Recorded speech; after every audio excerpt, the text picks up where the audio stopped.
पंचेत में बुधवार को हुए भीषण सड़क हादसे में चिरकुंडा थाना क्षेत्र निवासी रोहन रवानी गंभीर रूप से घायल हो गया है। हादसे के बाद उसे Shaheed Nirmal Mahato medical college and hospital Dhanbad लाया गया, जहां इमरजेंसी वार्ड में डॉक्टरों ने उसका इलाज शुरू किया। हालांकि चोट की गंभीरता को देखते हुए परिजनों ने बेहतर इलाज के लिए उसे एक निजी अस्पताल में भर्ती कराया।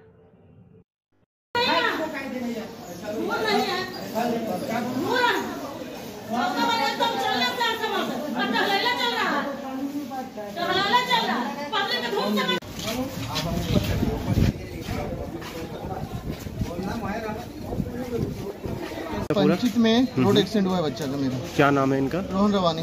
कैसे हुआ था, क्या कुछ पता चला? ये बाइक में जा रहा था, उधर से एक गाड़ी आ रहा था, दोनों टक्कर हो गया। और कितने बजे हुआ ये? ये करीब 12 बजे।